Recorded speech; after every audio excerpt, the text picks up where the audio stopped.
speaker, Drew Haverstock with Milestone Therapy. We are very fortunate to have him here speaking. Thank you, Drew. Thank you for lying. But before we go ahead and get started with his presentation, Art versus Science in the World of Pediatric Therapy, I do have a drawing for next year's conference, Revitalize 2018. For those of you that participated in the May district meeting, if you brought a guest, your name was entered into this drawing. So can I have a volunteer from the audience who would like to pick the... Would you like to pick the name? All right, let's shake it up here, and we will announce this live. Here you go. Oh, I got two. Okay, throw them back in there. It's okay. Survey says. Ellen Milton Southern. Okay, and the winner is Ellen Milton from the Southern District. Congratulations, Ellen. There you go. Congratulations, Ellen. And please remember at the end of the presentation to fill out the evaluation. That is what alerts us here at the chapter office to issue you your CE for participating. So thank you again, and take it away, Drew. Thank you. So out of the gate, I guess they put my bio up because a couple people knew stuff about me I didn't know they knew about me already. And they found me. My name is Drew Haverstock. I'm the owner of Milestone Therapy. We are a pediatric only facility. We do physical, occupational, and speech therapy services. We've been around 15 years as of just about 2.5 weeks ago. And I love kids. I thought going into school, like a lot of other people that are boys in PT, I'd be doing sport and ortho. And thanks to Michelle Belanda, I was introduced to a set of twins with CP and immediately fell in love with the whole idea of helping kids learn how to walk and keep up with their friends. And fast forward to graduating in 2001, started the practice in 2002, and aside from the wife and kids, the best decision I ever made. I love kind of being able to steer the ship, and I love having a lot of really smart people around me that kind of help point me in the right direction. It works out very well. So today, clearly I fooled enough people to let them have me speak. And I apologize for not being, I guess, what a lot of people perceive as a pediatric therapist. There's literally maybe 12 of us in the state that are boys. PT is already female dominated. And when you go into peds, it becomes a much smaller pool. So every time I show up, I can't tell you how many times I've gone and they thought I was like Drew Barrymore, like the girl Drew. So it's a little different dynamic. So today you'll find what I do is not just sit here and read off of the screen. That bores me to death. It's not how I work, and I encourage you guys to take notes. I will walk around or point and pick on. I will make this as interactive as possible for the people that are watching at home. I was told I should repeat any and all questions that come up because it's harder to hear, and I'm mic'd and you're not. So I will be doing that. And in the end, if it all goes to plan, I would like everyone to walk out of here with something that they can use pretty much tomorrow. Because one of my gripes about some of the first CUs I ever went to was there was a boatload of research, and then you get kind of to the end of their spiel, and it's 15 to 30 minutes of, well, this is how you could apply it. And you feel like you're trying to get everything down, and you want to ask questions, and then it's done, and you've got to get to your next class because it's CSM or whatever. And oh, that frustrated me. So ultimately, I try and do the opposite of stuff that bugs me.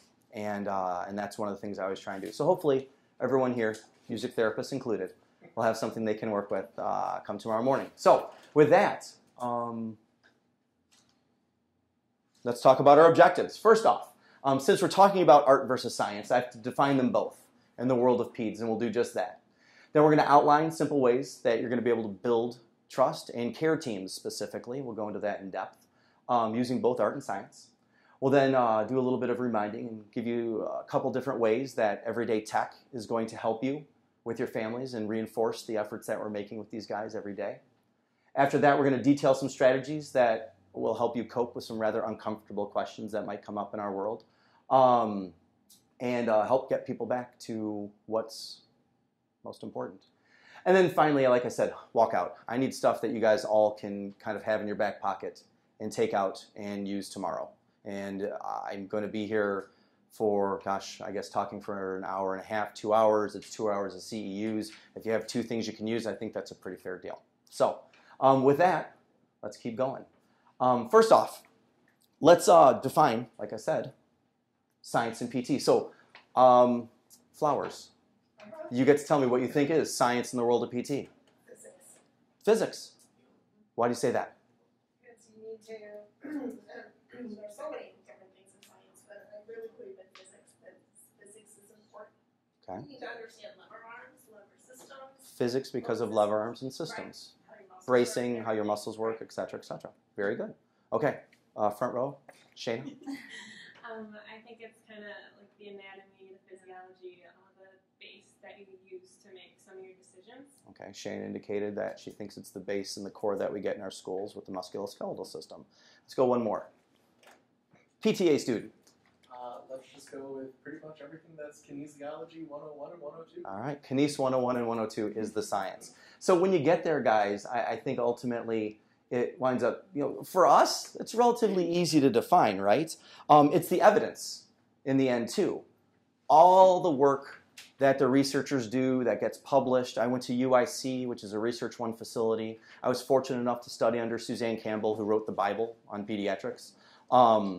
I worked with Tubi Kolobi, Michelle Belanda. I mentioned before, one of the guest lecturers back in the day was Tim Caruso, who was with the Shriner organization forever. And now he's, I believe it's with Invacare on the wheelchair side of things. But I was very fortunate to be in kind of a PEDS hotbed as I was graduating around 2001. And the science was beaten into me. And I grew up in an environment that was relatively artsy-fartsy as a family. My grandparents are amazing artists. My mother, she's a bird watcher and travels the world to go chase some crazy bird. I literally would get an email on Monday morning saying, I'm going to Omaha, see you Wednesday. And she's off with a friend to go find the scruffy-looking blue heron, something or other. That's what she does. But what she does is if she's in the field, she'll start sketching. And it's just glorious. And I'm pretty good with a pencil, but nothing like my relatives. So when I went to PT school, I started hearing people talk about art. We're going to get into that. But for me, coming to UIC and hearing about all this evidence, I was like, yeah, it's important, but PTs are supposed to kind of have that way about them, right? So coming back to the whole concept of science, where do we kind of get it? I would basically state, again, that it's the evidence that we work from. And I would also say that the tech that we have at our fingertips almost every day, okay? And everyone knows exactly what that tech is. And it's right here. I was born, I'm going to date myself, I was born in 1971. And I'm part of Generation X. And I grew up without the internet. And then I was there in college when we had the intranet, which was all throughout Indiana University, where I got my business degree. And then when I worked Fortune 500 for Federated, for example, we had SysMail, which was the integrated system mail that worked within our buildings, but there was none of the connection. And then I got the AOL that everyone so loves. And so for me, I've been been at the dawn, and now I'm working with people that were born after Star Wars. And that's different to me. To have something in my hand that literally used to take up this entire first floor of this building. I find it absolutely amazing. It's one of the coolest things ever. So when we sit here and talk about the evidence and the science and the tech, it's all right there. So where do we get it? Well, we get it from things like PubMed.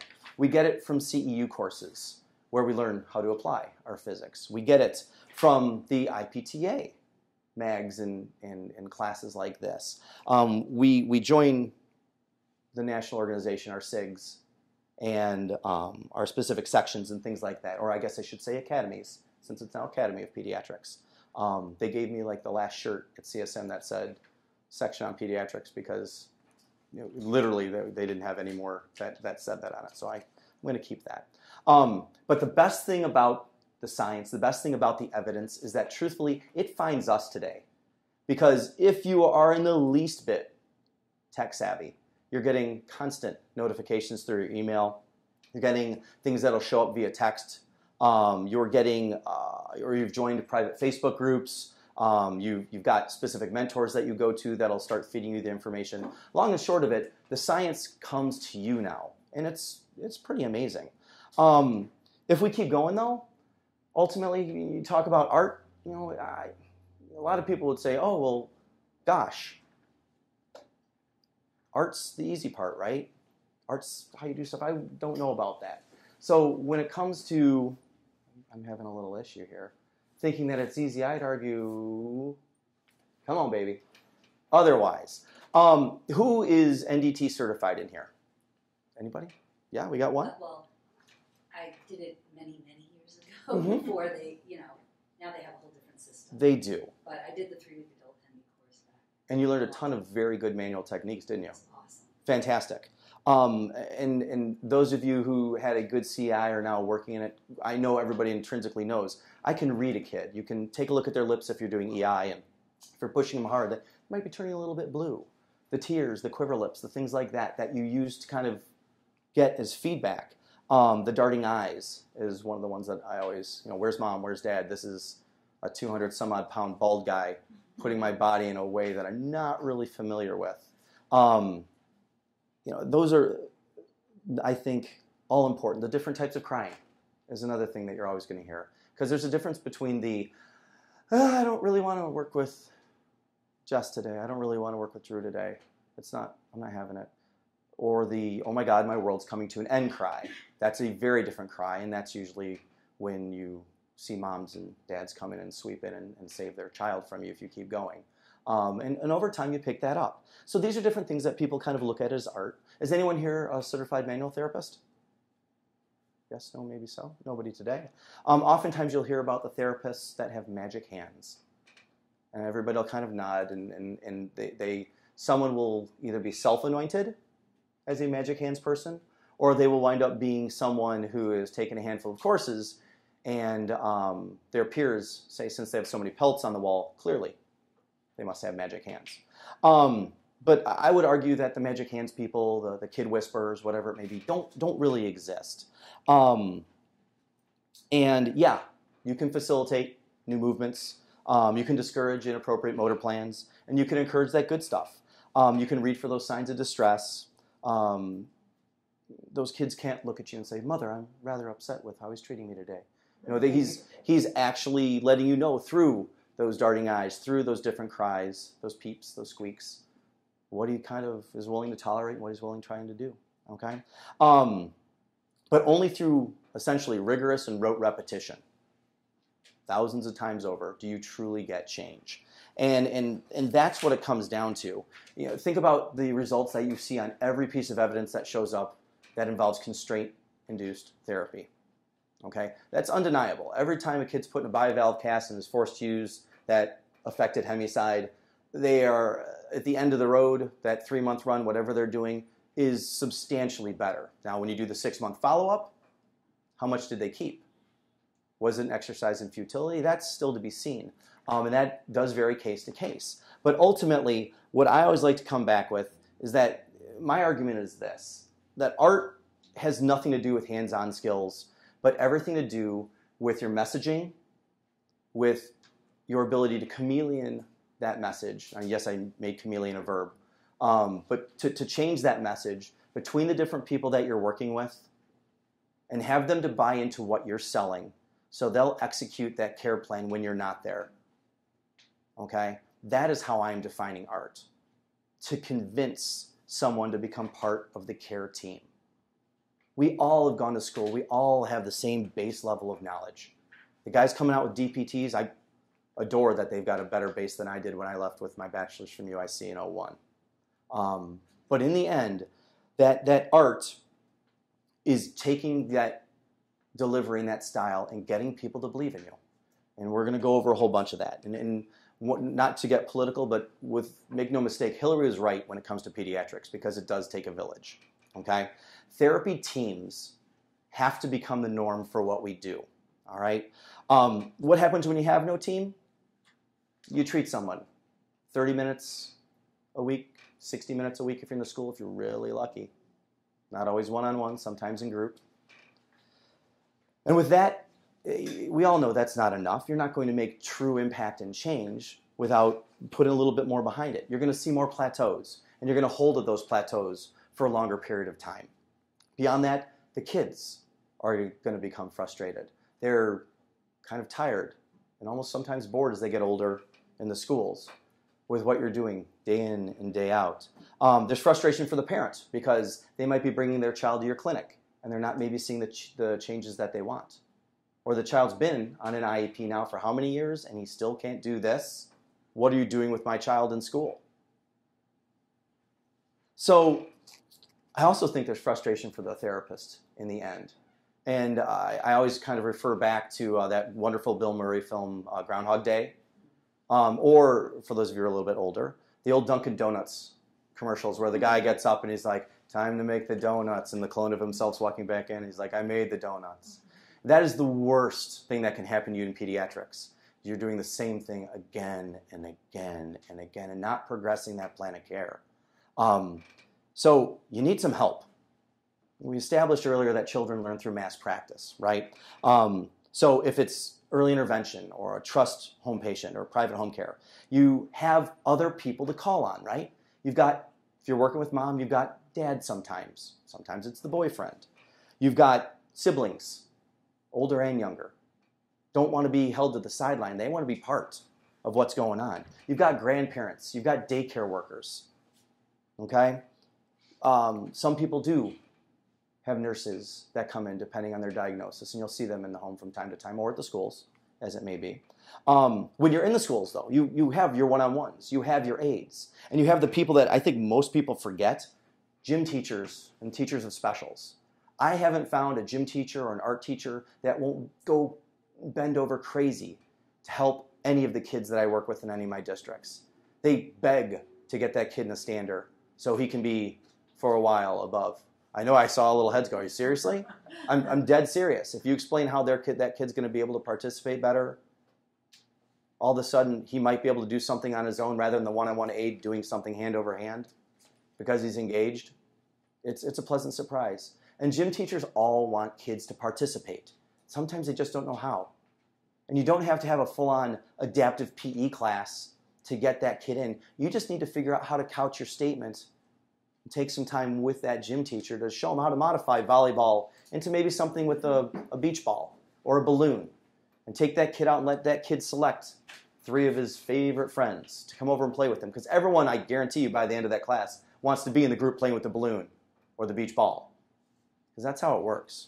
So in looking at that, I should also talk about clinics and hospitals. You've got parents, moms, dads. You've got sibs. You've got grandparents. You've got a ton of different caregivers that are involved. And ultimately, when I talk about a care team, we have to think about the financial environment that we're in, right? Insurance is changing. Every day I wake up, I get a new email from my friends at United or my other friends at Cigna or Aetna, and talking about how they want to change things, how they want to limit number of visits, and how they're going to use OrthoNet or someone else as a third-party intermediary to make me write a note every 3 to 5 visits to tell them how much this child with cerebral palsy has changed between this Monday and the one at the end of the month. But make no mistake, the world is changing in insurance, right? They don't want people to come for services and then keep coming back. They want people to get better and then be able to maintain. And that involves a teaching model, okay? The model that we use, where you teach the teachers in early intervention, in almost any area of pediatrics, is going to be the model that everyone's using in all of PT in the years to come. And I'd make a strong argument that we're well ahead of the curve because we've been doing this for years, without question. And in doing that, so you don't get to that point of time to make the donuts. I made the donuts. So you don't have that Groundhog Day. You need to make sure you're consistently working with episodes of care. A 3-month episode, a 6-month episode, a 12, or I should say 9-month episode in a school. And when people talk about SMART goals and so forth, hold them to it and tell the parents. And we'll get into this a little bit later, but there's messaging that needs and can be involved, and how you get that message understood and how action is taken from it, again, is the art. So I think the reward, if you're truly good at the art, is you get that mom or that dad. The story that I like to talk about is one of the first parents I worked with years ago. I sat down in her family room with her, and I was a little nervous, and I was sitting here with the paper in front of me for my EI intake form, and I asked her in her own words to tell me what was going on with her child.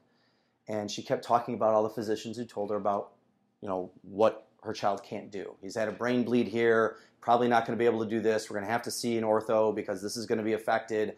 We noticed that he's not taking food the way we'd like. We're going to have to send you to a GI because we don't think he can't eat like the other kids. And all this can't. And so I kind of looked at mom and I said, well, I won't agree with the doctor. I won't disagree with the doctor. But I can tell you, according to the evidence, that if we don't kind of start doing some stuff right now, the chance of him walking, the chance of him crawling, the chance of him doing a lot of the things you want to see other little kids doing goes through the floor. So if you're ready, why don't we see if we can eliminate one of those cans? And the mom literally, it was like a superhero movie. She kind of brought her head up and her shoulders went back and she's like, okay, here we go. And we started out on that trip where, okay, let's see if they can bear weight through their arms. And we used a Swiss ball to take pressure off, and we went at a decreased angle. And then the kid finally got over their sensory issues and was starting to use those chest, shoulders, and tries to hold themselves up. And then we progressed to crawling. And when that little one took their first step, after they let go of their little coffee table, I should say ottoman, because it was soft.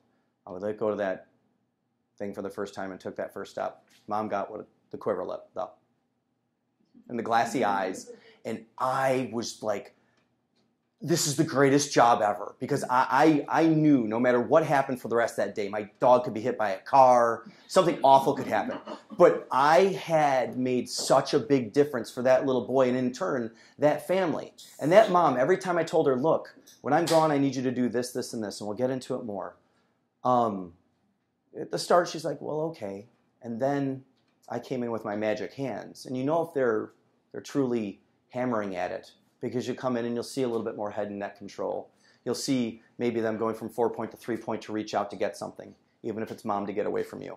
But they'll try something they haven't tried before. And you'll see those little baby steps of progress. And when they see that and you explain how it's going to go, right there in the palm of your hand. And now you've got the anchor for your care team. And that's what anchored me into peds for the balance of my life. There's no way I could do anything else. I did adults and peds when I came out because I kind of like being Batman. My shoulder hurts and you figure out, is it coming from the elbow or is there a neck issue going above and below that? I liked it. It's cool. But that mom that day, I literally stopped doing adults like a month later and went whole hog peds, and it was awesome. So, all right, let's keep going. So art, not quite so easy, right? I gave you my argument. See, isn't that snazzy? Look, it's going to float in and float out. Spent time on this. All right, now, let's talk about practical applications. First off, you guys know, we've defined science, we've defined the art. Let's talk about the good stuff, all right? And let's talk about, the EI vignette, all right? The one that comes up most often is someone will come with a diagnosis of torticollis, which means it could be anything, because sometimes when physicians don't know, torticollis, a Valen treat. And thank goodness you told me to a Valen treat. I would have had no idea what to do unless I had that script. But the magic bag of torticollis, oftentimes, there's a little bit of torticollis, but usually it's simply general developmental delay, just a bit behind on everything. And honestly, that's one of the ones where in my head it almost becomes a race. Because provided that there's nothing underneath the surface you aren't aware of, no crazy CP diagnosis, no genetic anomaly that we weren't aware of or didn't catch early, that kid is just like the child on page 27 of Suzanne Campbell's book, and this is what they're doing right now, and this is what's coming next, and you got to get them here. So at that point, guys, for practical applications, your job is to educate that parent, right? And what I wind up doing is talking about what typical development is, right? I don't sit there and say, normal kids do this? Because as soon as you say normal, the corollary is abnormal. And who wants to hear that their kid's abnormal? So I often say, in typical development, you'll see this. Johnny's doing this, so we want to get him over there. And parents are like, well, okay, I get it. And you haven't built a wall with your words. Again, the art of finding the appropriate verbiage.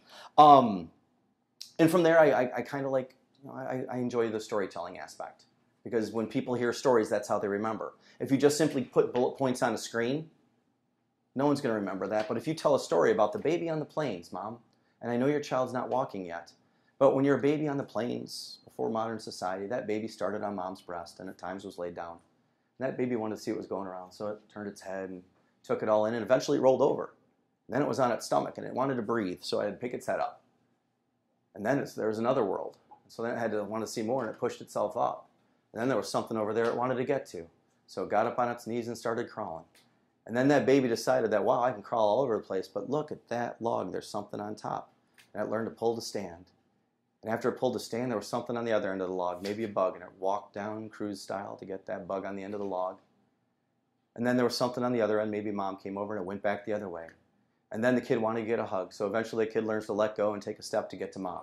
And notice nowhere in that story did I talk about a Johnny jumper, or did I talk about an seating activity unit, or anything like that. And I'm not saying those things are bad, but what happens inevitably is Mom gets that, and she puts baby in there, and then she's like, okay, I've got to go make a call to my sister, this, that, or the other. I got to go start drawing the bath. But then the thing goes off in the washer or the dryer, and Dad's not home yet. Just, again, using a typical model, not trying to use broad generalities. But and then the kid's in there not just for 5 minutes, but for 10 or for 15 or for 20. And that's time when they should be on their belly. That's time when they should be pressing up. That's time when they should be figuring stuff out. And it's kind of taken away. So through that dumb little story, all of a sudden, you haven't said, hey, Mom, don't use the jumper. But you've made your point quite effectively, I think. Because I can't tell you how many jumpers wind up in a garbage can the next time I pull up to the house. So other families, I may be a little bit more blunt. I ask them when garbage day is in the neighborhood. But that's me. Everyone has their own style. But educating them about, there is no standing table, right? There is no jumping in the door frame. Moving on, you have to explain to each and every parent their role in the process and how they are going to become the head of that care team. And again, I'm talking EI right now. We'll talk about other environments in a bit, okay? But we end, and Jess will attest to this as well, Shayna, every session letting them know there's going to be homework. And the first thing I do when I see that family next time is show me how you're working on your crawling. Show me how you're doing your half kneel to stand. Show me how you're working on this. And a lot of times, sometimes they might think that I'm not serious. And then I come in and tell them to do it. And the ones that are doing it come right in. They put their hands in the right position. They cue here. They guide here. And look, he improved because when I started doing this, I gave less pressure here, and now he can do that. They can comment on what's going on. But heck yeah, the parent that's like, oh, he's serious? Well, I think you put your hands here, and inevitably they go, yeah, I really didn't do it. So I don't advance that session. I go right back. Okay, let's get you back. I need you to be 100% confident in how to do this before I'm out of Dodge. And they have to get it. It doesn't matter if it's 5 minutes. It doesn't matter if it's 15 or 30. I can't leave that house until Mom can work. And then the next time you come in and ask her, they're almost kind of eager. Like, hey, you going to ask me about my homework? Because I'm ready. So that's an interesting dynamic that can happen. But I will tell you that when you get that kid with a general developmental delay, it is almost right out of the book. Following the science, those steps are easy to follow. The evidence shows us typical development. You can go to the Peabody, you can go to the bot, and you're not teaching to a test.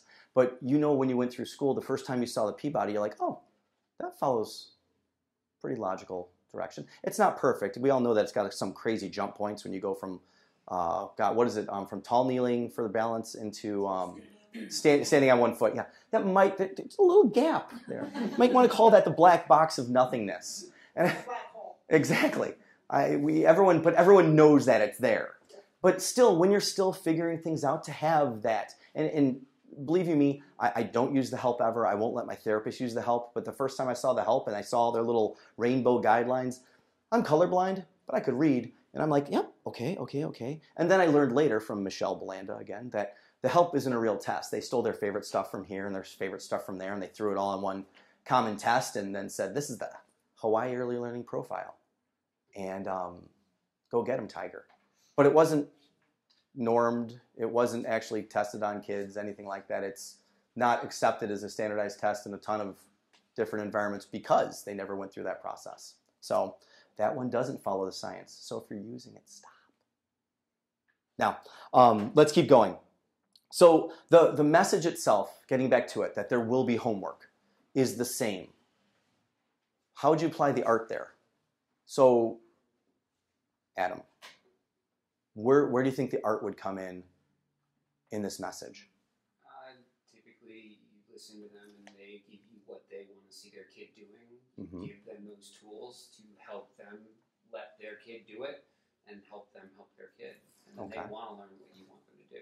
Are you going to use the same verbiage for a family in Hinsdale that you do for a family, again, broad brushing, for a family that I might work with in Gary or East Chicago?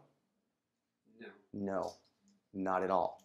Because if you use your big PT dime words, you're going to alienate people really quickly in certain environments.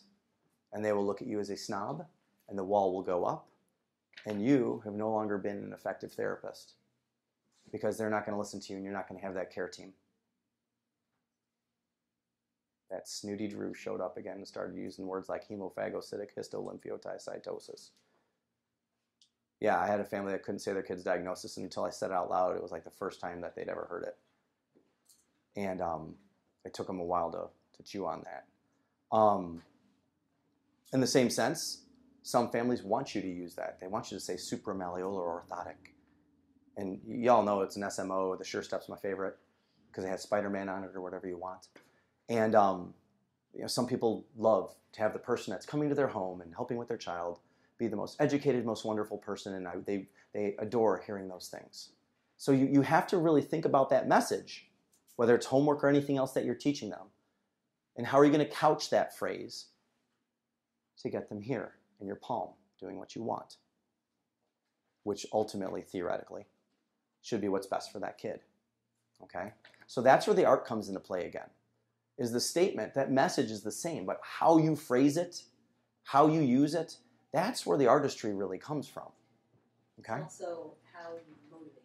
Not just how you say it, but finding what motivates them. Statement was made towards how we motivate. And yes, I agree. That's the art. Mm-hmm. Without question, because if you aren't saying the right words, they're not buying in. And I agree with you 100%. That's what keys motivation, is getting them to recognize this, you're not doing this for fun. And I keep talking about EI because that's the vignette I started with. But in that instance, if you don't find that way to get them to understand, if you're not doing stuff on a daily basis, I ask for 10 minutes a day. If they give me more than that, they get mom or dad of the year.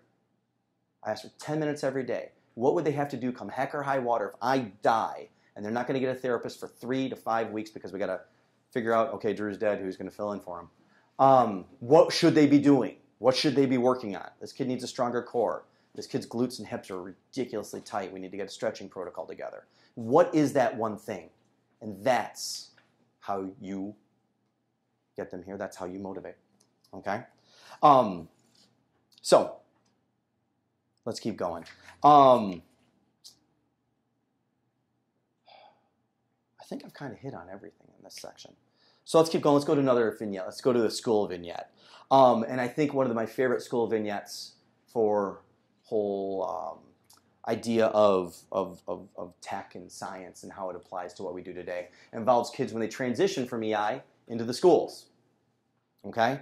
Those kids basically are coming with a parent who's rippling with fear because many EI therapists, not mine of course, might think that they've become part of the family and think that I'm the only one that can treat Johnny because I've seen him since he was this big. And you might have even bigger claim because you've seen him since they were this big. I love those little pictures where you see the wedding ring that goes all the way around the leg. And on some of the kids I work with, and I still to this day have never been in an ICU or excuse me, I can't even speak today. It's my black box in my pediatric upbringing is I've never been in that environment. And I Always wondered what it would be like, not just picking up a kiddo somewhere in EI and maybe seeing them in my same school, but seeing the kid in the NICU and then seeing them in early intervention in their home environment. And then maybe we work with that district and maybe we get to see that kid go from there. The longest run I've ever had with a child has been 7 years. It's neat. But gosh, to see them when they're that little. Do you do any EI or anything else, or are you all NICU? I have in the past. Well, I worked in a clinic and saw kids that age, so in the same institutions. Did you ever follow someone from the, what was it like? She has seen that. It puts you in a different position because the parents have certain expectations that are perhaps different than when they meet you first in a clinic or in EI. Why do you think that their expectations are different? I would say one of the roles that we play in the NICU tends to be you're the one professional who lives in a liminal space. Mm-hmm.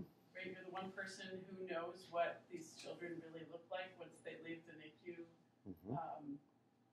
except to come back to visit one day, which is what the nurses and doctors see. So there's a certain kind of desperation of hanging on you, perhaps. Halo effect. To some degree. You actually have a halo at that point. I don't know if it's a halo as trying to hold on to somebody who understands what my experience was back there, if you will. And at the same time, me being the person who's sort of set up their expectations for when they leave that are perhaps more realistic than what the doctors and nurses might lay out. Mm-hmm. So I guess that would almost be like taking what I see in early intervention and through the schools and magnifying it times 10. Very different set of expectations. And especially if the child is still kind of sick. Mm-hmm. Okay. So I'm sorry, I didn't mean to digress, but that fascinates me. With getting back to the EI guys and the things that I get frustrated with when I just see a kid picking them up in the schools is the concept of no one will care for you like I do. Someone's an extension of the family. Usually the EI therapist from time to time might be invited to a birthday or something like that. You might get them a cool little something for Christmas, whatever it might be. Nothing is crazy expensive. Always just, hey, here's a little car. Here's a little something. I noticed he was really enjoying this, so I got him this new sensory ball, whatever it is. It's $5 out of your pocket, but it means the world to that kid. So they go from that world where that therapist knows that you do laundry on Wednesdays and this guy that's with them their whole lives, and then they get to the schools and they're told about how different it is, right?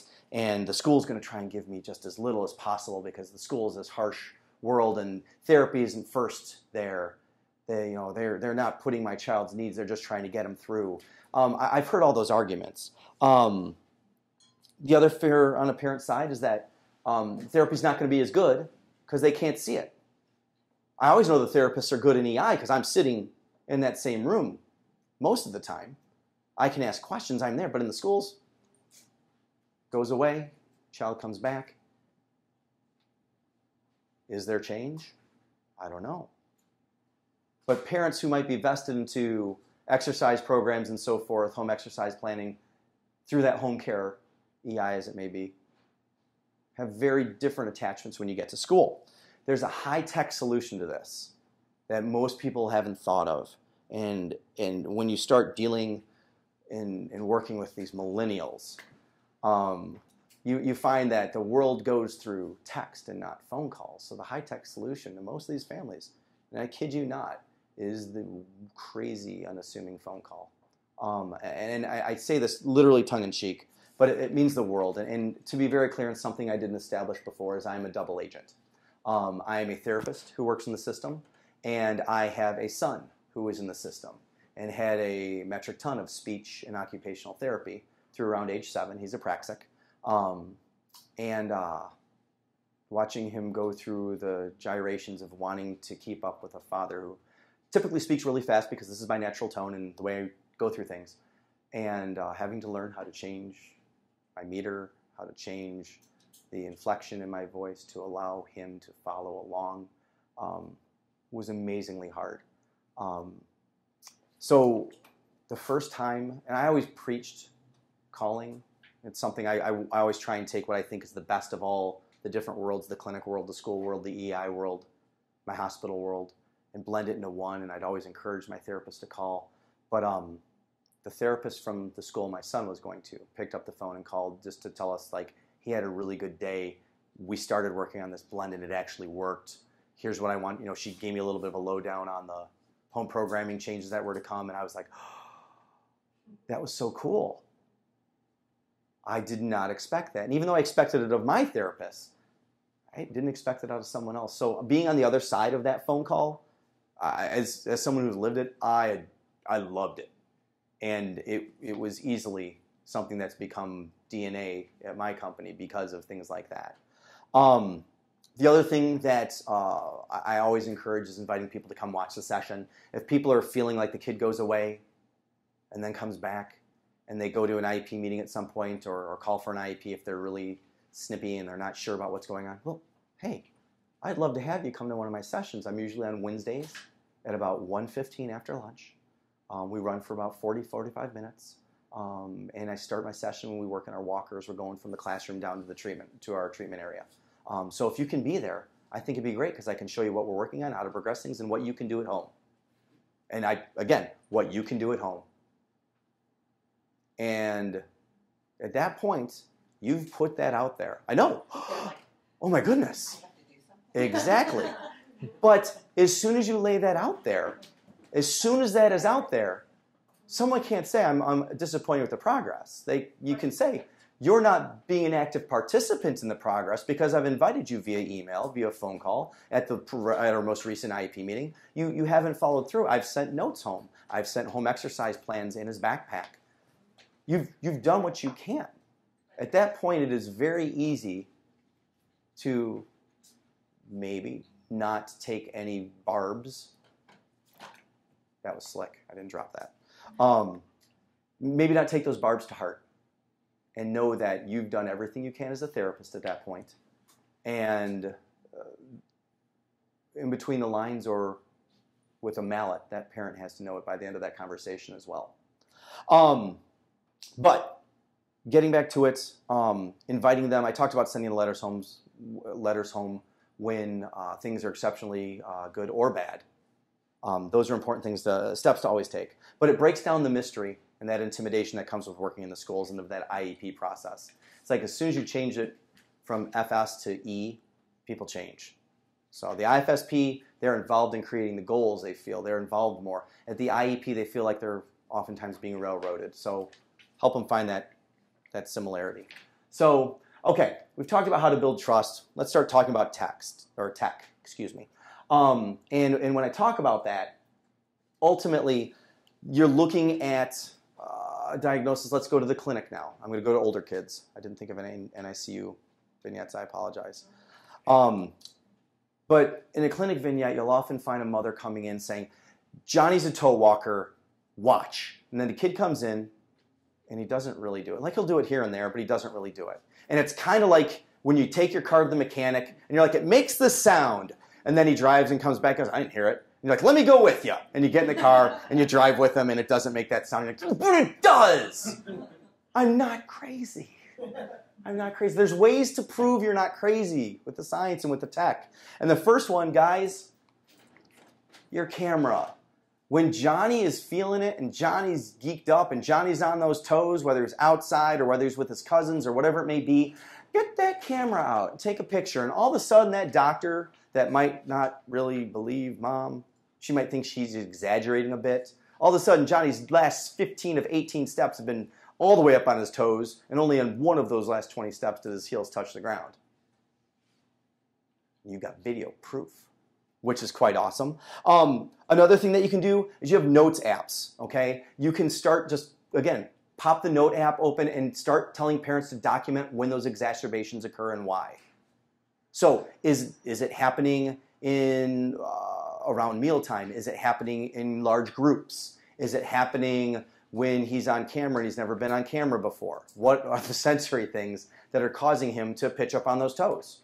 Take notes. Because you don't have to take out a pen and paper. You don't have to keep it and bundle it with you. It's right there always. No one in here right now doesn't have their phone within arm's reach. Y'all know it deep inside. I even heard one go off earlier. So it's the truth. Everyone's got it. So you've got that. The other thing that I found is invaluable is dropping pins on a map.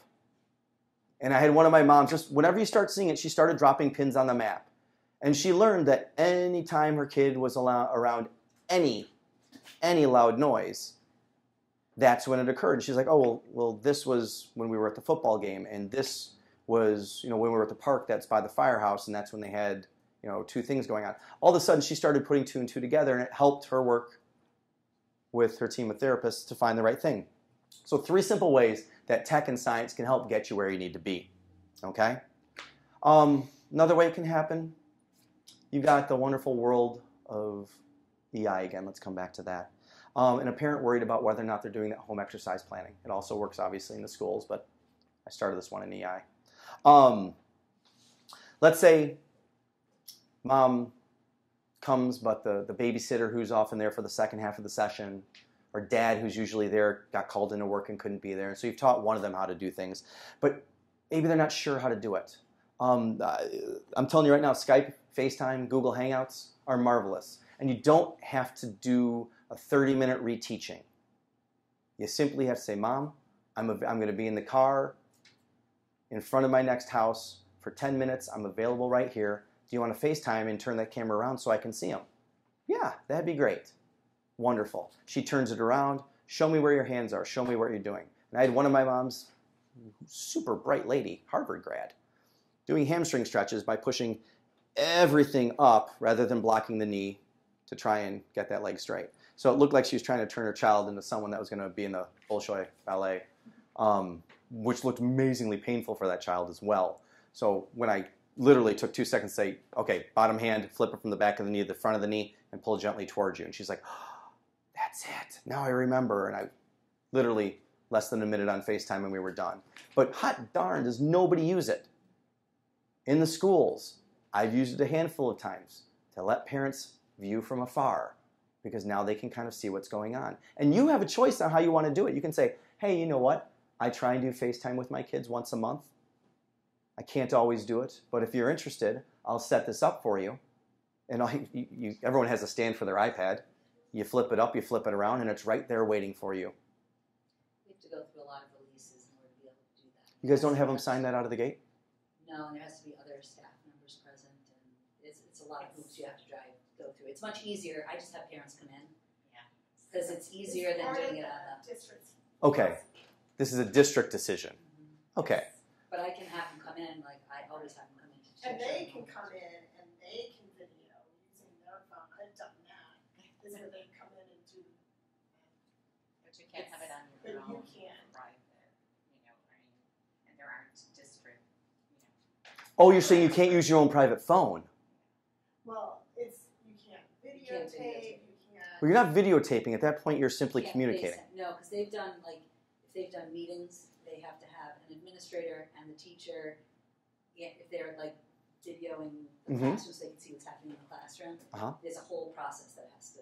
It's like I said, it's much easier for me to say, "Hey, Mom, why don't you come in and I'll show you face to face," because I would have to jump through a million hoops to do FaceTime.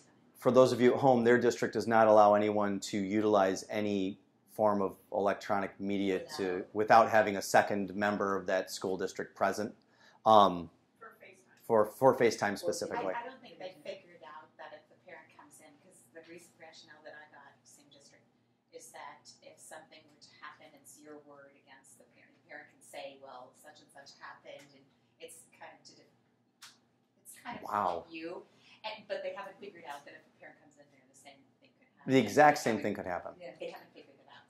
But even when the parents are videotaping or taking pictures, you have to be in an area that there is no other. Correct. That's 100% correct. You can't have other children in the picture or anything like that. Not to be rude, I think some of that stuff now is almost standard operating procedure. Everyone knows that you can't identify other children, things like that. When I talk about, using your camera for pictures, you take pictures of their, hips down. You don't show identifying pictures of the child's face and tag it with their name. I have all my location stuff turned off, so none of my pictures are tagged with anything. And that's how it should be. And then once it's done, it's deleted. Now, we have people sign a tremendous amount of paperwork that says, we can do all this stuff and you're cool with it, right?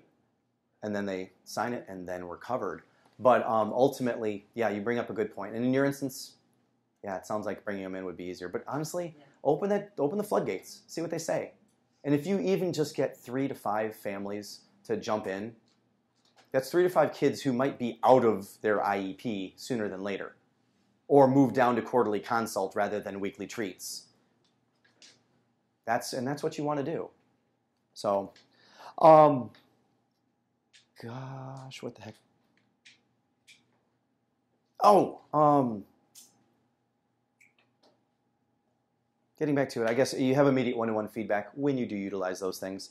And I think that ultimately it's a very nice way to go about. So the next one that I want to talk about before we get to some of the fun stuff is an example of, and it doesn't matter if you're in NICU, if you're in EI, schools, clinics, you have that parent that is just simply and absolutely overwhelmed by the diagnosis they have. Whether it's that crazy long one I said earlier that you can't pronounce or say unless you actually treated a child with it, to something as what we view as simple as Down syndrome or cerebral palsy.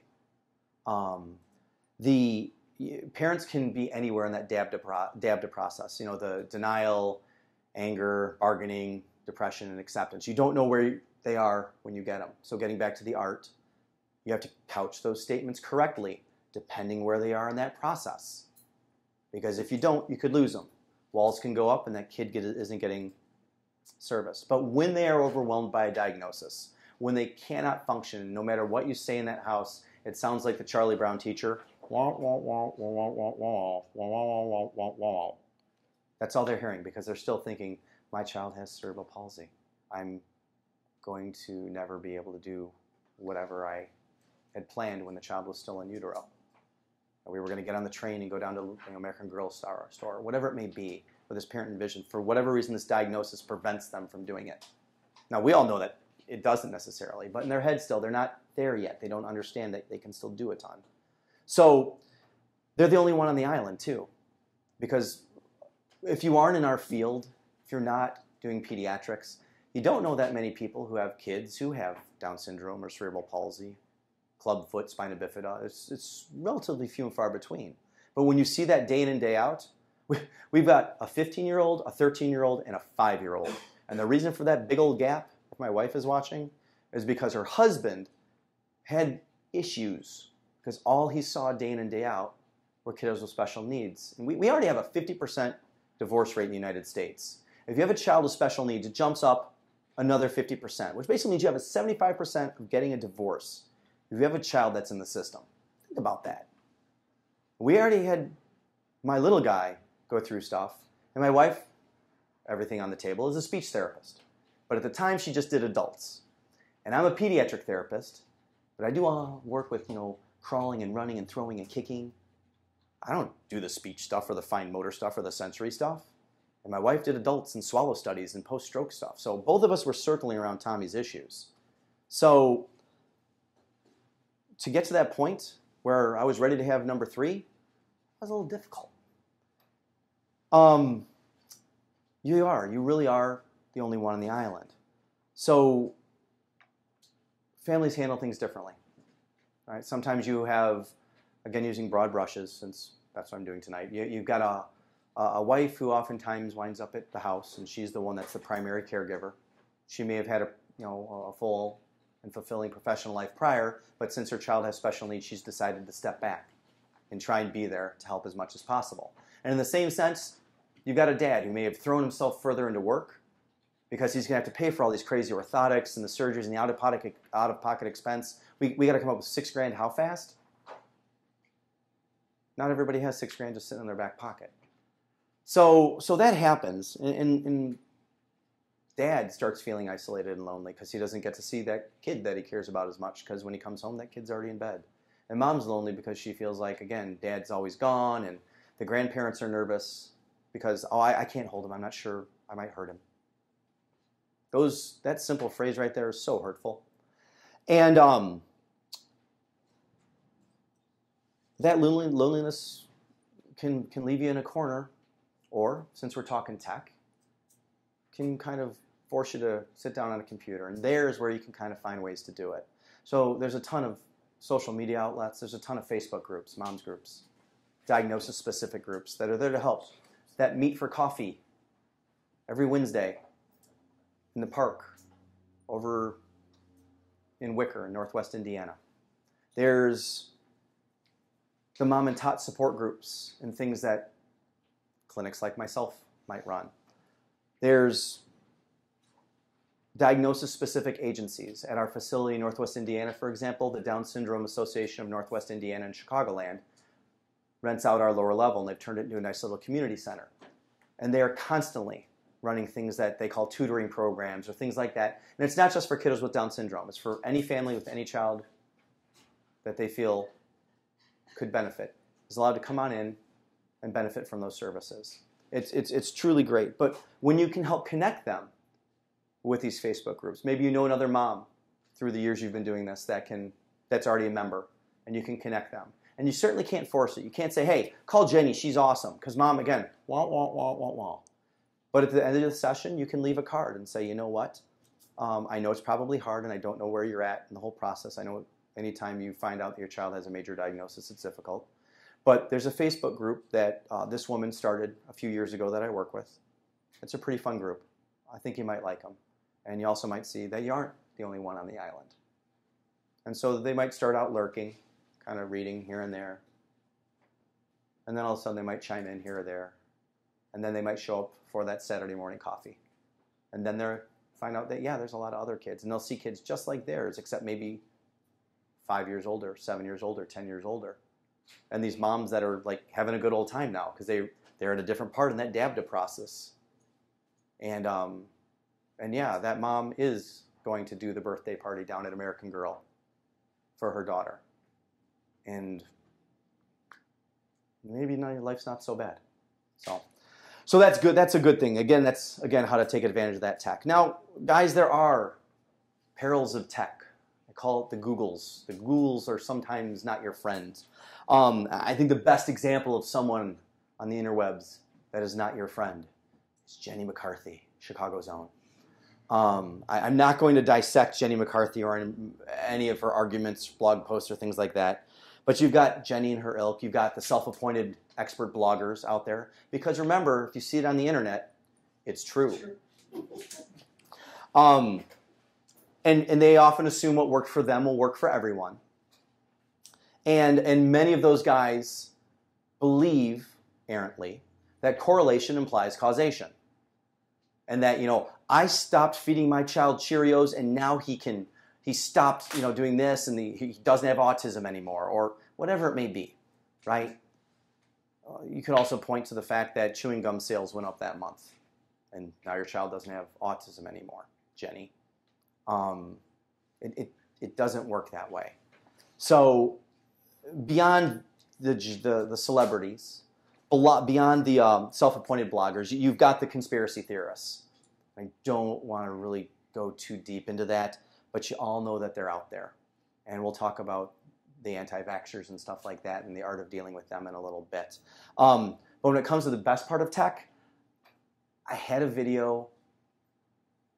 It was in here. It's not in here, I apologize, but it's of a build I did a couple days ago, don't mind the blood on my hands, for a Go Baby Go car. How many of you guys have done Go Baby Go? Raise your hands if you've ever built it or seen one. Did you build a car? Mm-hmm. How was it? It was good. Isn't it fabulous? Oh, yeah. And what was that kid's face to you at the end? I didn't stick with one kid throughout the whole time because I was bouncing around. But did you guys do a ride afterwards? We or did. They were all really happy. And they all like I had one kid who had the flattest affect I'd ever seen when we did our full build about a year and a half ago when I had Cole come out and we did the whole thing with the University of Delaware guys. Bless you. And that kiddo, it was like a cartoon almost. Like, I didn't even know he had teeth. He went, and it got bigger and like Jack Nicholson Joker style. It just got bigger and bigger and he just kept slamming on his little button and he was so jacked up to be able, and what was neat and what I learned from Cole, who, if you guys don't know Cole Galloway, is someone, if you ever get a chance to listen to speak to, is 10 times better than me and marvelous. Cole Galloway, Go Baby Go. Go check out the videos if you haven't. It's marvelous. But I'm always the guy who's like, okay, let's steer around this, let's do that, let's see how these little Go Baby Go cars can handle. Cole like stacked up the cardboard boxes, like knock them over. And I didn't think that these kids are always almost kept in a bubble, right? So he's like, go cause mischief, go cause trouble, go drive where you're not supposed to. Because for the first time, because we had an older kiddo who was smaller, cognitively with it, verbal, couldn't get around without assistance for pretty much everything, was dependent on her family. And she got in a Go Baby Go car and went. And then, for the first time in that kid's life, that kid heard stop! And they had a choice. Am I going to keep going because this is going fast and there's something I can hit? Or am I going to be a good kid and listen? I'll take bets. Who thought the kid stopped? Raise your hands. Correct. That kid kept going and it was so great. And the mom was so worried and I looked at her and I'm like, isn't this a great problem to have? And she's like, she realized like there and then that I didn't think my child would ever have that opportunity to disobey. And I'm like, yeah, your parenting skills are going to have to be ratcheted up a whole bunch really soon. So, I mean, that was marvelous. So, yeah, getting back to it, guys, the best part of tech, and I wish I had the video, because this little cute girl the other day, little red hair, we're doing like a water sports thing out at the clinic this week, and everyone's spraying each other, this, that, and the other, and this little kid comes out in their little Go Baby Go car, and boom, and all of a sudden she's testing it, and then it's going, and then I got that crazy big smile, and then there was water to add to it. And you're really not supposed to spray a car with water, a kid with water, but if you're gentle about it, and you don't tell Cole, you can spray him a little bit and have some fun. And just to be able to do that was marvelous. I wanted to show tech, I wanted to show the video, and a peril of tech is when you don't remember to put it in the other tech. So for that, I apologize. So we've been talking about the science stuff for a little bit. We've also talked about the art. But let's keep going. Let's talk about practical application of this art and this science I've been discussing to overcoming barriers. Okay? And so we're going to go back and talk about Jenny for a minute, everyone's favorite blonde. A phrase my daughter uses often is the struggle is real. And the struggle against the willfully ignorant or the opportunistically offended is real. People that are constantly looking to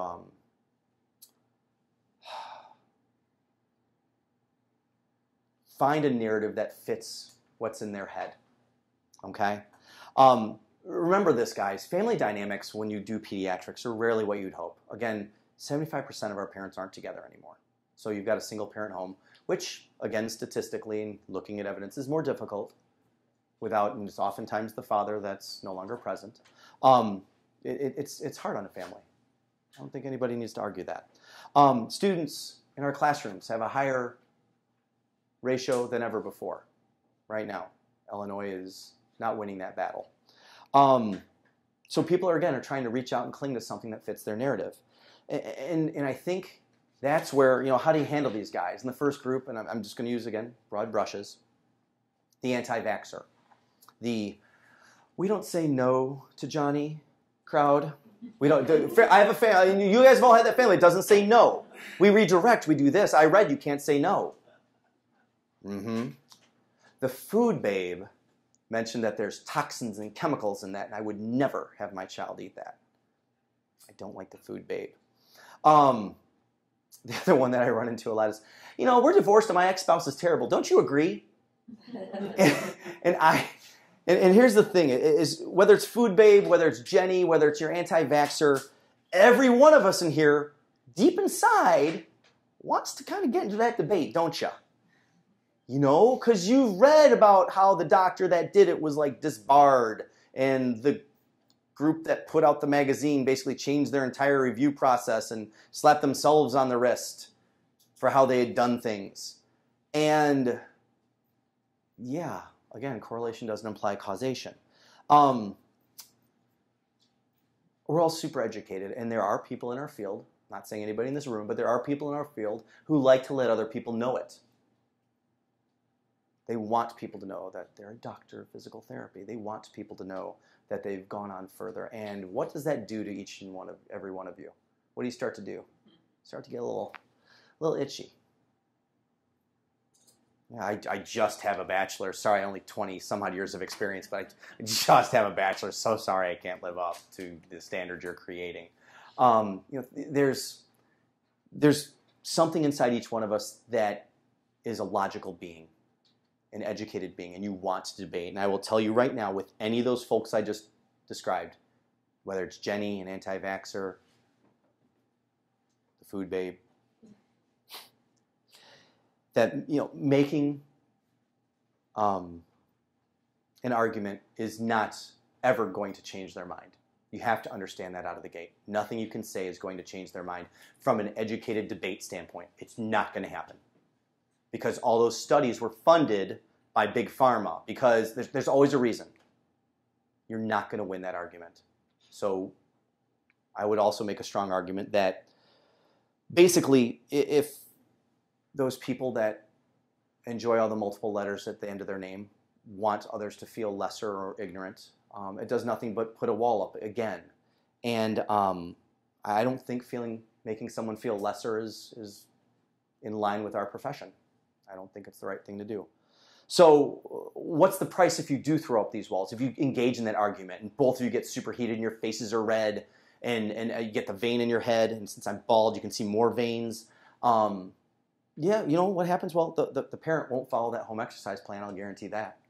That care team we talked about being built, throw that out the window. Usually people get further isolated. One of the things I thought was very interesting on his way out the door, Barack Obama, again, not being political, stated in his exiting address was that we're now in a society, as tech continues to change, where you can actually tailor the feed of information that comes to you to almost only stuff you agree with. So whether you're a Fox guy or an MSNBC guy, you can just start to dismiss what else is out there. And you start only getting one message and stop listening and considering the other sides of those coins and the other sides of those arguments. And while you may think that they're crazy, oftentimes there might be a little bit of substance here and there to what they're saying. It might not fully form the argument, but it might help you understand where they're coming from. So getting past all that, the big thing that happens when those walls are thrown up is that the child doesn't get what they need. And that's what we're here to do, right? Is to help that kid get better, to become their most functionally independent being as possible. And there's a couple different ways to deal with them without directly engaging. Not everything is an internet forum war. Oftentimes, I will reflect on a personal situation and explain to them, I used to think something similar to that too. Truthfully, you may not have thought anything that similar. But, you know what? I actually understand that, because it might be one of the arguments you do understand. And you can say, I thought that as well. I've actually changed my mind, and here's why. And so then maybe you have a bond because you thought the same for a while, but let me show you why I've changed my mind. So maybe you've started to kind of throw a buoy out, maybe make a connection. Say, this is why I think differently now. I understand where you're coming from, but my mind's been changed. Here's why. A simple and effective way to deflect an argument and just simply engage there. Now, they may start, well, what about this one? I can't answer that. I won't engage. But at that moment, all right, let them go. So you can reflect on that personal situation. The biggest one, and the one that actually there is evidence on, is that you don't talk about why you should get vaccines. What you do is you talk about what happens if you don't. And I have a great aunt who had polio. And if anyone here has ever seen a leg that's on someone who's been afflicted with polio, it's striking. And my great aunt, and I heard someone refer to it as an overcooked green bean with little bumps on it as it went down. And she was functional, all the rest of that good stuff. But guys, polio is no joke. Measles, mumps, and rubella are no joke. Kids die from chicken pox. So rather than, I'm being a little flippant, but rather than talking about, you really need to get your kid vaccinated. Haven't you heard about herd immunity or whatever it might be? You've simply talked about, I understand that. The corollary is if you don't, these things do happen, because you can't say Big Pharma influenced results on someone who has polio. or a child who died from the measles. Okay? That's undeniable fact. And this is what will happen potentially and statistically if you don't get that vaccination. Not saying it would happen to you. There's a chance that it could. And so you simply address that stuff because those results, those fatalities can't be a result of big pharma. And the one that I adore and the one that I use the most is I simply apologize. I haven't done anything wrong, but I apologize. And I simply say that obviously I've said something that's offended you. That wasn't my intention. And even in my head, it's screaming, she's so wrong. I'm just, you know what? I've said the wrong thing, and we've taken the focus away from your child and their long-term health. So that's not the direction I want this to go. If you can forgive me, I don't want to even enter a debate with you because I know that for both of us it's probably something that's, where we've got strong opinions. Let's get back and focus on Johnny, because that way you can still get a care team. That way you can still start teaching exercises. When mom sees the results of your efforts, it'll all be right there. So that's, golly gosh gee, my favorite. And it is the best redirection possible, is it stops the debate and it turns everything back on the kid. And a lot of people, when I've talked about this, they almost feel like there's shame in saying I apologize. And there's not. So it's a strategy that can help you garnish trust and influence the direction of that kid's life. So, long story short, we're about an hour and a half in. We're going to go in conclusion. And right about here is where I have my wonderful little thing about where I restate all my main points in a super wordy fashion to get another paragraph out. Guys, we've established the science, and that's the evidence, the tech, the physics, everything that we learned in school and we apply on a daily basis. We talked about art. And in my world, the art is on how you couch those statements and how you get those families to buy into what you're selling, how to get them right here. We've talked about how you have to develop those therapy teams. Doesn't matter what your environment. And I see you all the way up to those kiddos that are post-21 and that gray world, because as soon as they hit that 22nd birthday, they're kicked out of the school systems. And we still have a handful of those kids. Everyone needs attention. You might not see them weekly, but they need your attention. And a care team is ultimately what helps keeps them. I can't talk now all of a sudden. What helps keep them from coming back to your clinic. We've talked about how science and art can build a trust. We've talked about ways that we can overcome those hurdles and ways that we can teach those parents. In the end, if you guys remember at the start, I talked about everyone having maybe a little tool or two that they could use come tomorrow. So I like to ask that question. Do you guys all have something, whether it's some of the stories or some of the angles that I've taken that you're going to be able to apply? Yes? No? Maybe so? Can I see hands, please? All right. I got a handful of hands. That's good.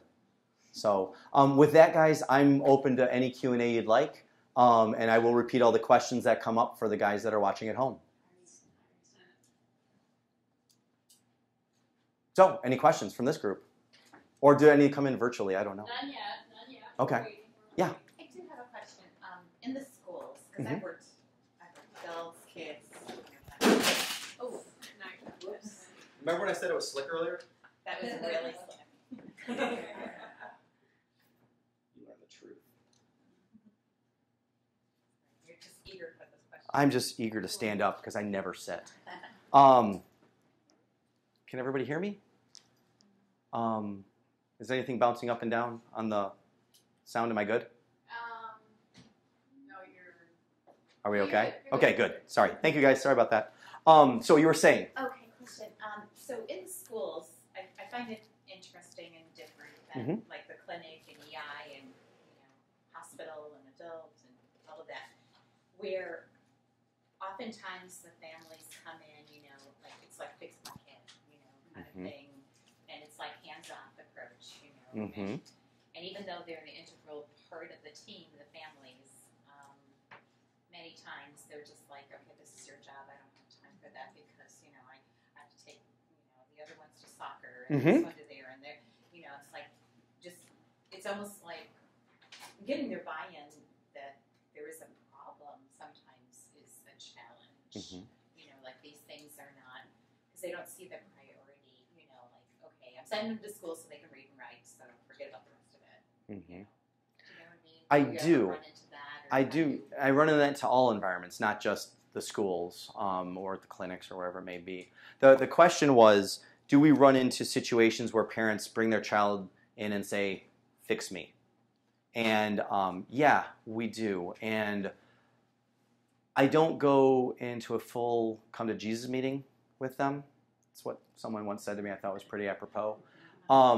But make no mistake, I usually ask the question, oh, so you want to see your child progress? Oh, certainly, that's my expectation. Fantastic, because before that, for that to actually happen, there has to be follow-through on home programming. Because me seeing your child for 30 minutes a week on this IEP will not accomplish that. And then you see what their answer is. And if they say, oh, okay, then you can say, all right, let's talk about having you come visit. Let's talk about the days that I'm going to be scheduling. Let's talk about what we can do for follow-through at home, even if it's just standard protocol. Whatever it may be, you need to start somewhere and find that common ground. But you have to set the expectation. And if you don't, it's on you. You have to set the expectation that home programming is part of this, whether you're schools, whether you're clinic, whether you're EI, whether you're NICU. Well, they don't get to take them home yet, but inevitably. But they have to do stuff. Yes, they do. They have to learn how to swaddle. And, They'll do, like, can't they do that at school, though? Like, you know, I don't have time Well, for the that. argument also will be then if 30 minutes doesn't do it, Then you then need more, why aren't we more doing more? therapy. oh, that's a great question. Because in the scholastic environment, our job is to help continue to allow them to participate safely and independently, with modification as necessary, in both classroom and gym activities. The modifications that we're providing are part of the therapy services that your child's receiving at our school. So that actually is something that we're doing, whether we're modifying that gym class, whether we're getting a separate set of books for each room that they're in so they don't have to carry them, whether we've gotten them access to the elevator key so they don't have to go up and down those stairs, whether we have a one-on-one aide that's there to help them on and off the bus so they can take that last 16 to 18-inch step that we all know is super high in some instances. That's all part of the therapeutic accommodations that we give to your child. So yes, we are paying attention to your child all day, but your child's priority when in this district is the reading, writing, and arithmetic. That's the response. So what about do that response? when you're seeing the child 2 to 3 times a week, and then they say, well, why don't you increase the frequency 5 days a week? Yeah. Okay. They're going to bring up 5 days a week if they can't barely get them. If, well, that goes back to your whole constraint-induced therapy and doing high-volume care. People talk about intensives, for example, in those instances. That certainly is a therapeutic technique, but ultimately, if you could find an insurance program that's going to allow someone to be treated for tort, or even if they have spina bifida or something major, they're not going to cover I it. think it's, the parents say that because, you know, again, because if they came every day to you, then they wouldn't have to do it. You know, it's not like that. It's a diagnosis that they need that intensity. Is that what you're referring to? Okay. No, the ultimately, me coming in and continue to repeat the same thing again and again is not going to advance your child's development. Me teaching you to do something, you continuing to do it at home, and then bring them back so I can modify that programming to progress things for the next week and the week after that. That's my job, is to keep progressing that. My job is not to do this for you. My job is to teach you to do this. And again, that teaching model is what we need to continue to emphasize, because that, again, is where everything in insurance is going. And I think it's important to find that, so when Ellen's saying that motivation, a lot of it is that, okay, these are activities that you can embed in your daily life. If you can find a way to get whatever you're working on built into whatever activity, so often I'll ask, well, what does, Johnny do, and how, you know what, you can make him do this and this when you're doing this, or you can have him help you do this. And when he's playing or he wants to do a video game, he could do some kind of stretch and play a board game, where his legs are out and he's going to stretch and do, but you're doing a family activity. So trying to find it and embed it, because it's with parents, they look at it. I have to sit down and I have to do this program for 15, 20 minutes. Where am I going to fit it in? How am I going to do it? I might get it once, but I'm not going to get it 5 times. The statement she brought up for those of you who are at home was that embedding these home programming activities into daily routines is vital for anything that take place. And the one idea that I haven't used is the one you mentioned about table time and game time. We like board games at my house, and having the chance to have that be the time when you do the stretching. Every time he's going to hit the treble pop-o-matic in the middle, we're going to do the calf stretch until it comes around to you again. You know, at that point, 30 to 60 seconds have passed. Low load, long duration stretch is going to be just fine. And then you give him time off. Next time it comes around, we're doing the other leg. Simple things like that are a way to get it done. I always tell my families, I use my Simpsons example.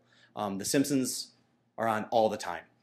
And if you know television consists of 22 to 24-minute episodes, which means that every commercial is 2 to 3 minutes, which means during those 2 to 3 minutes, that's when you work on your butterfly stretches.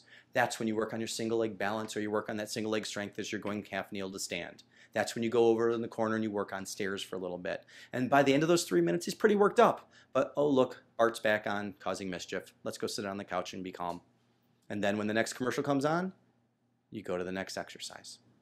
So, you had a question. I'm going to step away here and bring this over here because I don't want to keep repeating. I just want to comment that, two things. As a NICU therapist, something that I usually tell parents is that I'm really good at this, and I get paid to do this with a myriad of different children who have all kinds of different reasons why they can't move well. But you're the best therapist for your child, and my job is to help you be the best therapist, because you're going to be better at it than I will, because I have to be good at it with a whole bunch of different people. Mm-hmm. So I can't ever be as good at it as you'll be. And so, from the NICU on, I try and facilitate them to bring that sort of affect to whatever they have to do to navigate the entire system, no matter who they're engaged with, is that they're the person who has the expertise for their child, and that's what they have to bring to it. And they should demand of the therapists or doctors, whoever they deal with, to facilitate their own thinking and their own skills. I would say that imitation is the sincerest form of flattery, and I'm stealing that tomorrow. So I'm not kidding you. That line that I'm a great therapist with a bunch of different kids, but you're going to become your child's greatest therapist, I'm using that tomorrow. Well, I hope it works. But it will work. That is awesome. I would also, in terms of school therapists, honestly, it's one of the reasons I never worked in the school system was because the parents weren't there, and it just seemed like too much of a challenge for me to try and figure out how to make that work. But I was studying disability studies, and so and I'm sort of linking this to the vaccine thing. If you look at that anti-vaxxer thing, is many people with autism would suggest that you're devaluing who they are because they have autism by suggesting that we should do everything in our entire power to not have anybody have autism. And that in the bigger picture doesn't really help any of us, right? And I think the same is true in the role that you kind of play as a therapist in whatever setting you're in, is to help parents understand the value of their child, to understand the value of what's important to them. You would say what you do, which is the state mandates me to do X, Y, and Z, the school therapist, but then specifically go back to what are the goals in the IEP. This is exactly how I think that we're meeting these goals. And if there are other goals, then here are the other options you potentially could pursue to get private therapy or whatever, so that you say, okay, well, let me facilitate you. If those are your goals and they cannot be part of this IEP, because I've shown you how I'm meeting these goals that are on the IEP, that's a mandate, that's all I can do, then here's some ideas and options about how to do it differently. And explain to me why your life says, whatever your life is in your family, it's not important that they do X, Y, and Z, or it is important that they do P, Q, and R. I can help direct you to somebody who can help you do that. But it's, that's not within my role as a school therapist. Yeah. And she brings up a good point. If you value that family's understanding of their own child and whatever's important to that family. It is, and it gets back to what you said earlier about motivation, and that is that if you've got a series of goals that aren't important to them, when are they going to buy in, and why should they buy in? So, yes? No, this is helpful. One of the things I do when I start the school year, I send a letter. I send a letter that says, hi, introduces myself, and I say, I know the goals, the IEP goals that your child's going to be working for, but please tell me, is there any other goals? There are things that you really want your child to accomplish this year, or things that you wanted to target? The gravy. The gravy, yeah. And please, this is my email, please contact me through your email. And then I get their email, so I initiate that first conversation through TAC, and then there's can be some ongoing. And some are really good, and some are, it takes some pulling to get there. But the ones that do say, that's when you often can get them to come in and see a session or follow through with a program. That's great. That's great. Yes. One moment, please. Yes, I'll wait. So do you have any advice for like using the quote-unquote art of therapy for essentially convincing the children to participate in therapy, especially if like they have a favorite toy that they just won't put down for the day, or refuse to work with a certain device that you've scheduled, but they're just saying no. The question was, you've got a kid who doesn't want to play with the toy you've brought out. He doesn't want to do what you want to do. The example I always use with my staff is, I walked into a house with a little kid, and there's the Holly Hobby oven. There's a Holly Hobby oven. And light goes on, light goes off. Light goes on, light goes off. And you come in, you're like, okay, and if you haven't noticed, I kind of am a high energy guy. So I walk in, I'm like, okay, we're going to work on this, and this. And the kid's like, light goes on, light goes off, light goes on, light goes off. I'm like, oh, really? All right, well, what if Holly Hobby goes on to the third step up? Well, all of a sudden, I'm going to have to crawl over there. And so then all of a sudden we work on going into our transition position. We work on our crawling over to that stair. And then I put it down on the first or second one. So light goes on, light goes off, light goes on, light goes off. And then, oh yeah, by the way, it can also be put 5 steps up. All right. Tall kneel to stand. Get those hands up. Bring the knees up. I'm now in tall kneel again. Tall kneel, half kneel, stand. I'm getting closer. And all of a sudden, wash, rinse, and repeat. 3 more steps, and light goes on, light goes off. Light goes on, light goes off. You have to use those toys and those tools against them. If you can't outsmart a 2-year-old, you're in a very, very precarious position. And one of the things I tell my wife with my itty bitty is we don't negotiate with terrorists. Okay? So you have to have a strategy when everything goes off the rails. You come in with these plans about what you want to do during the session, and that child's just not having it. And remember, guys, it's not about you. Some nights that kid didn't sleep well because he's teething, or maybe they had a fight with their mom or dad and they're really upset that day. Maybe they're coming down with a cold. You don't know. There's a million reasons why a kid, no matter what the age is, might not want to be part of your reindeer games that day. So don't ever take it personally. Just see what you have to work with and make the most out of it. Yeah.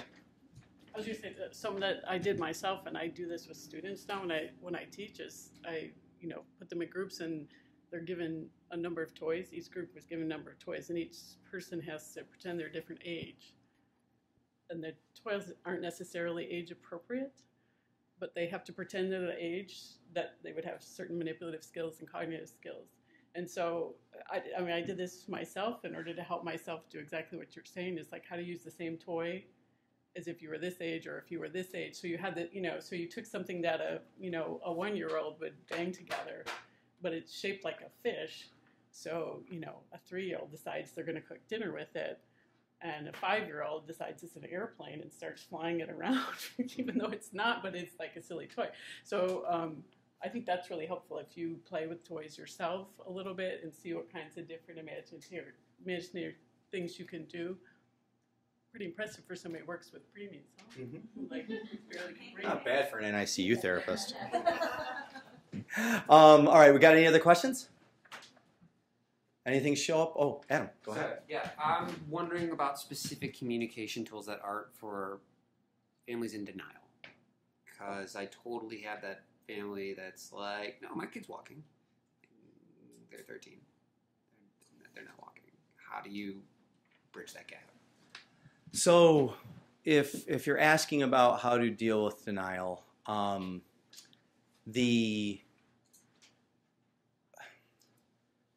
you're getting to the point where it's almost like that same argument with I wouldn't say willfully ignorant, because it's obviously coming from a different place.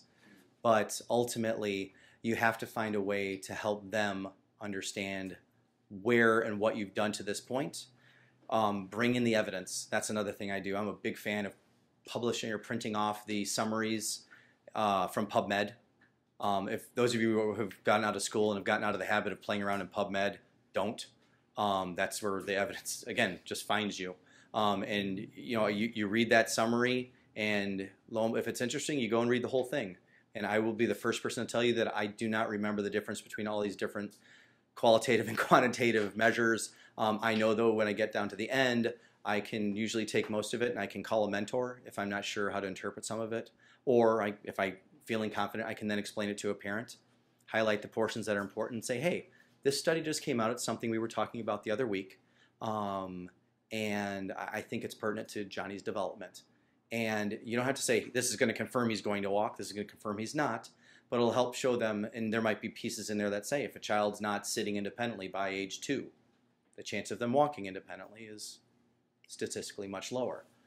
Things like that, without hitting them with a hammer, is the best way to do it. To subtly support what you've been doing, you can track easily how long you've been working on these specific things to strengthen their booty. That's a very specific medical term. I went to school all those years, so I can say booty.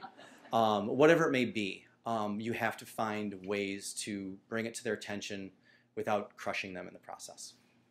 I also have a comment on that, because sometimes I think there aren't articles that you would want to show them, because it will be like hitting them with a hammer. But I think that breaking it down to, I know that's important for you that Johnny walks, but before he can walk, he needs to be able to do this. And that's why we're working on this. And if we can get this weight shift, or we can get this in sitting, then we can move to the next step. But until we get Johnny able to do this, I can't work with him on the walking piece of it. And I think kind of getting their buy-in to what you're doing that would eventually potentially lead to walking, who knows, miracles can happen. No, but you you're know right. What I mean? I think if you break it down, you say, well, he's not going to be able to walk until he can do this, and that's why we're focused on this. You get their buy-in. I think the art is really developing those relationships, and sometimes you're never going to, there are some families you're never going to convince that they are not, and it's not your job.